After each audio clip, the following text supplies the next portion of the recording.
I'm here to talk about men, or more specifically, Western men, millennial men, white, Western, millennial men. Wow, I have to say, I'm impressed. You anti-SJWs aren't even pretending to be egalitarian anymore. Notice how you specified white right off the bat. I know from the title of your video that you're pushing traditionalism, but why only white men? Why not black men, Hispanic men, Asian men, Middle Eastern men, or Native American men? Not even trying to hide the racism anymore, are you? But don't worry, this is not a bitch fest about how terrible you supposedly are for having a penis between your legs. I know I have the nose ring and the problem glasses. I basically look like an undercover SJW. I'd point out how that's cisnormative, but I have a feeling it'd be a wasted effort. And what's with the idea so many of you have that there's a certain SJW look? At least half of you right-wing types look as much the stereotype as those on our side do.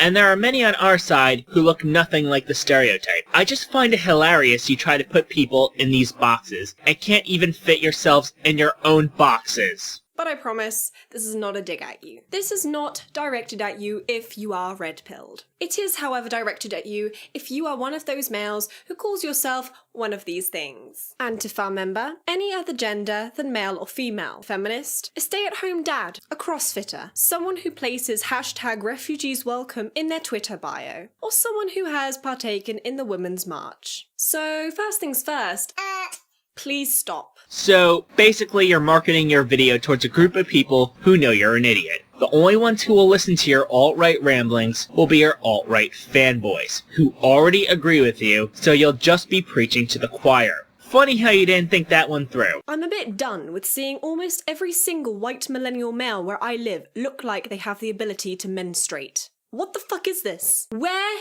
is your masculinity? You know, that's quite misandrist of you. I'm sure your nice guy MRA Gamer Dude subscribers really appreciate that you threw them under the bus like that. What do you define as masculine anyway? Working with tools, fixing cars, doing home repair work, physical strength, like being able to deadlift 400 pounds and bench 250? What if a guy is a coal miner who loves fixing classic cars, but also loves poetry and painting his nails? I guess I'll never know. You're probably wondering though, why am I bitching about this? This doesn't concern me, does it? Usually the best course of action is to just let people be, but no, I'm not gonna let people be with this. No. The problem with letting people be here is it directly harms our society. Yeah, some kid who wants to play with his dolls instead of football is really hurting a lot of people. In your description, you say stuff about reals over feels. But you seem really butthurt that there are men who don't want to cater to your feels of what makes a real man.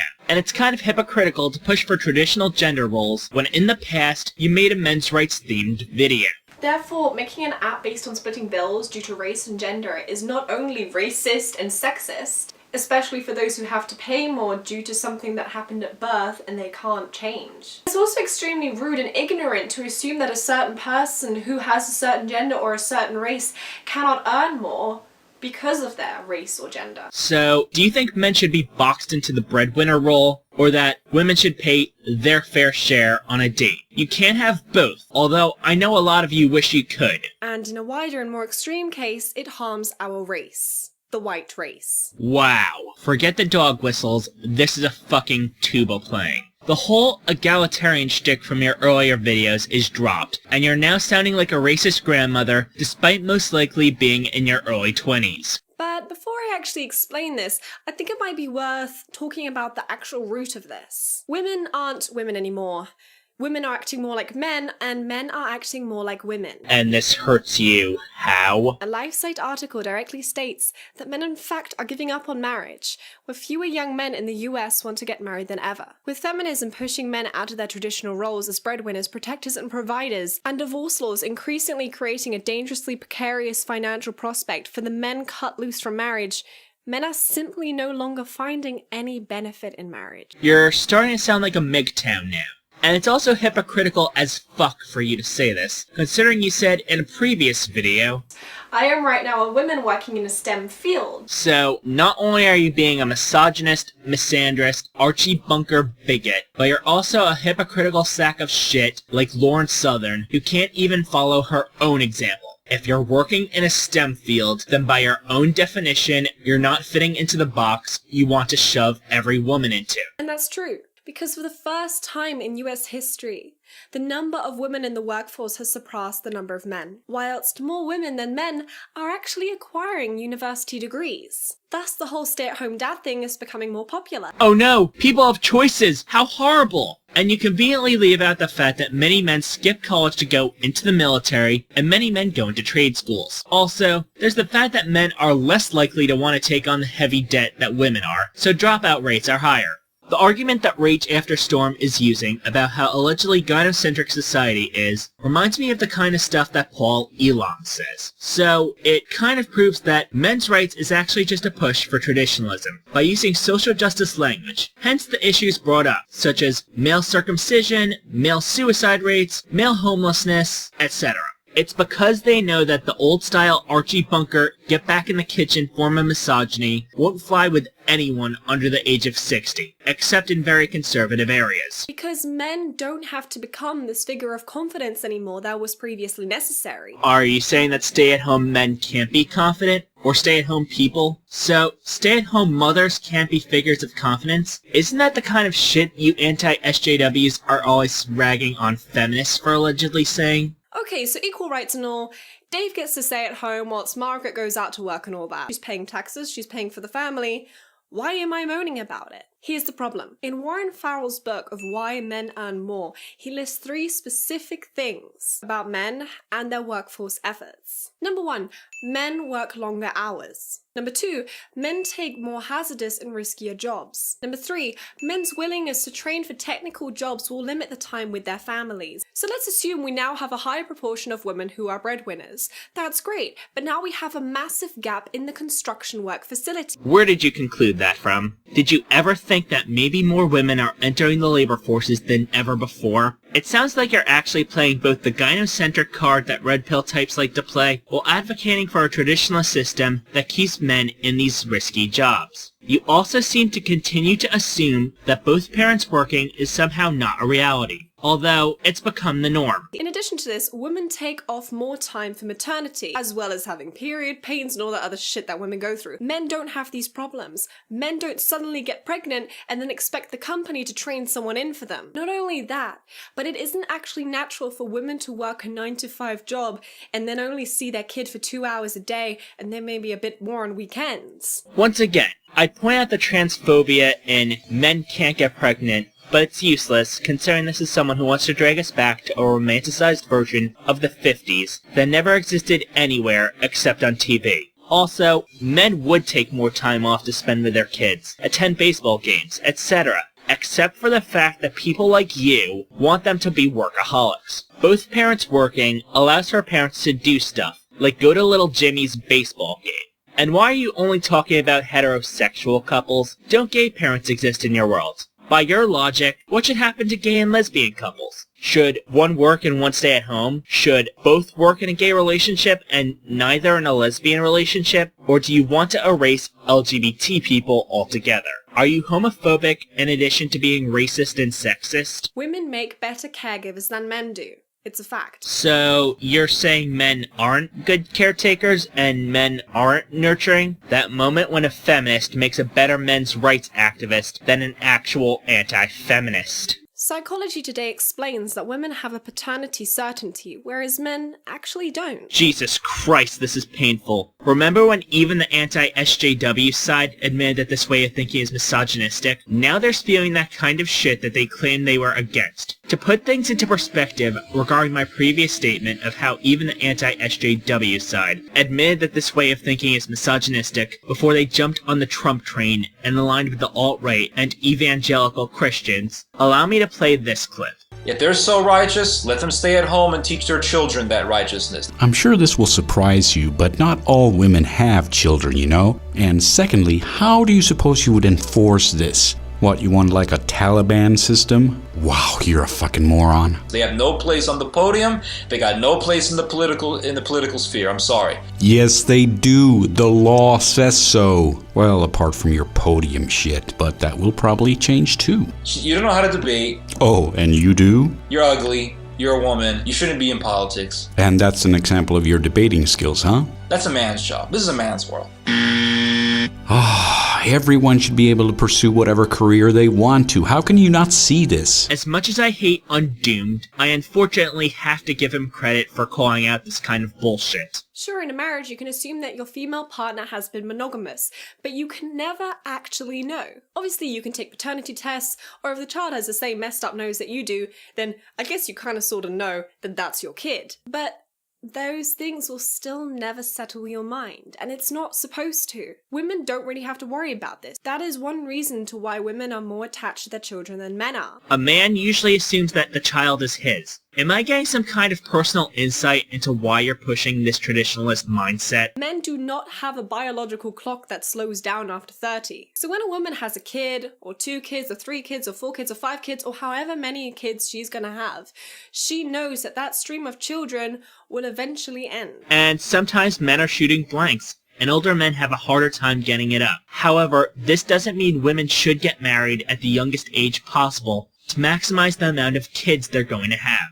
I don't know if you noticed, but we don't have a 20% infant mortality rate anymore. So, does any of this mean that a woman can't be a bread earner at all?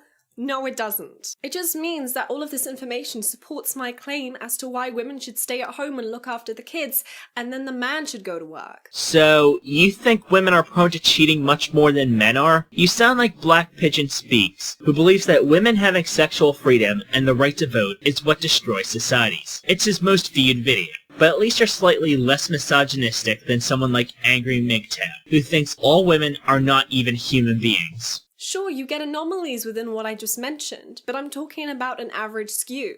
Along with the lack of pressure that men face these days with being breadwinners, and supporting a whole family with their day's work, men do not really need the confidence in life that they were required to have in the past. So, a man's confidence should be tied up in how much money he makes? Ladies and gentlemen, this is toxic masculinity. The idea that being a real man means being dominant and bigger and better at everything. And that's related to the incredibly misogynist idea that women exist to be servants to men. It takes a lot of confidence to know that going out every day, earning money, is going to be enough to put food on the table and put a little bit more extras to it. Along with fixing the car, the broken sink, and teaching Jimmy to play baseball on Friday evenings. This is a perfect example of how patriarchy hurts men too. A man must change his personality to conform to the idea of being the 1950s father. Not every man wants to be Ward Cleaver from Leave It to Beaver. Some men aren't skilled with those things, but it doesn't make them less of a man. And some women are skilled with those things. Why should people who fall outside that box not allowed to be confident? For a group that loves to chant the mantra of reals over feels, you cling to the sentimental portrait of 1950s America. Biology doesn't determine gender roles. Up until the Industrial Revolution, there were a lot of things that both men and women did. On the farms, everybody pitched in to do chores. In the past, this is what you had to do to be a proper fatherly and husband figure. Yes, in the past, where you want to drag us back to in your Archie Bunker fantasy land. The idea that you must fit a certain mold to be a real man needs to stay in the fucking past. Women aren't really required to have confidence, whereas in the past, men were definitely required to have it. Back then, there were no advertisements to tell men to be comfortable in their bodies and comfortable with this and comfortable with that. Back then, that didn't exist, and it still doesn't exist. Oh no, men feeling good about their bodies! How horrible! I bet if some of this shit was quote mined, posted on Tumblr on a fake feminist blog, some of your buddies, perhaps you yourself, would take the bait and do an angry response to the misandry in the blog. Funny how anti-SJWs complain about men being forced into certain roles, while pushing for it at the same time. However, there are plenty of advertisements and sources from the media that tell women to be confident with all the insignificant little things that they have. Women are being given the confidence that men very much needed. And men should be given confidence too, certainly. You're coming so close to actually making a point. Let's see if you actually make your first valid point, or if you run the other way. Roles are being reversed. Not only that, but women are losing their femininity because of feminism itself. Women are being told that they don't need a man, that they can do this independently, where in actual fact, straight women do need a man. And she ran the other way with it. She almost, for a split second, saw the problem, but then decided it was because women aren't being docile and submissive that's the problem. Are you saying that men can only be confident if a woman restrains herself? That's kind of misandrist. Masculine energy is all about breaking free from constraints, overcoming, closing the deal, protecting, providing, leading. All absolutely necessary components for a woman to experience from a man so she feels safe and flourishes in her femininity and feels like a woman. Masculine and feminine are arbitrary constructs decided by society. But even so, what about women who naturally have masculine traits, and men who have feminine traits? These aren't new. They've been around as long as people have. The difference is, kids used to be, and still are, bullied for not fitting into these boxes. What if you had a little brother who liked ballet, and the boys in school beat him up every day for being a sissy? The system you want to return to is like that. Adhering to the feminist roadmap stops that woman from looking for a man that she really wants, and stops her from getting that man too. Telling women to have casual sex, to shave their heads, to be filled with terrible tattoos, use repulsive sexual language, is doing them more harm than good. Oh no, women actually making choices that aren't all about being objects of desire for men! How horrible! A woman doesn't exist to please men. Women are people too. Also, you're throwing some men under the bus here. Some guys like sexually liberated women, with shaved heads and tattoos. Are the guys who find those kind of women to be hot somehow defective in your eyes? Also, I hate to bring a person's appearance into this, but you're being kind of hypocritical. You're saying women should look hyper-feminine, yet you're dressed in modern fashion, and you don't act like the outdated version of a refined lady that you seem to be pushing. Of course, I'm not saying you have to look any way you don't want, but you're being a hypocrite. And this is where you have groups like MGTOW or men going their own way. Men refusing to marry women, men telling other men to not let a woman have their possessions, preventing themselves from staying in long-term relationships. Most of these men have been through horrifying divorces. Men who blame this on feminism. Do you think lifelong involuntary bachelors didn't exist in the olden days? No, they just didn't have the internet in the 50s to bitch about it. And as for men who have been hurt by bad relationships and messy divorces, what about in the past, men who are trapped in loveless marriages? Men and women being trapped in horrible marriages in the past was a thing. And at least divorce allows people to get out. So, let's look at your standard third world country. A very low economically developed country that has absence of women's rights, partially or completely, and you still have your gender roles being practiced. Whilst the treatment of women in these societies isn't something to completely celebrate, it certainly is true that the absence of feminism leads to many cultural benefits in the long run. Didn't you make claims about society improving for women in Western nations like the US in a previous video you made? Society has changed, but your triggers and you feeling sorry for yourself has not changed. Let me ask you, are women of ethnic minorities who are also American citizens allowed to vote? Yes, they are. And in the USA today, are there laws and regulations put into place that prohibit the discrimination against sex, race, and religion? Yes, there are. But all of this, way in the past, wasn't even the case. So again, society has changed. It's just your crippled views on society haven't. You kind of destroyed your own argument with that. If anything, it implies a correlation between impoverished nations and an adherence to traditional gender roles, implying that affluence allows people to escape those gender roles. Remember, The Jetsons was just a cartoon. So most of these women will have children, whilst the men will do whatever they can to work and keep up the household. But it's important to remember that not just third world countries follow this structure. I think a lot of it is about culture as well. For example, you have Spanish and Italian culture still practicing gender roles, but they're still sort of a first world country, right? But they have a different culture to American culture, to German culture, to English culture. Spain and Italy are becoming more progressive, as are the Eastern European nations, which are less feminist-friendly than Western Europe and the US. Some cultures adopt feminism a bit more than others. So then, let's look at this migrant crisis. You have a very large amount of third worlders coming into countries like Germany and Sweden and the UK. And here comes the not-so-subtle racism. These are the same people who are more fertile, have many children, and practice gender roles. Because you have such a high amount coming into one country, there is a small, maybe even a bigger likelihood that these people will eventually take over the white race. I guess a traditionalist video wouldn't be complete without some Nazi propaganda. They can easily overrun the population of Western countries because of the amount of kids they have and because of the lack of kids that we have. This switchy thing of gender roles means that we will have less children. We will have a higher proportion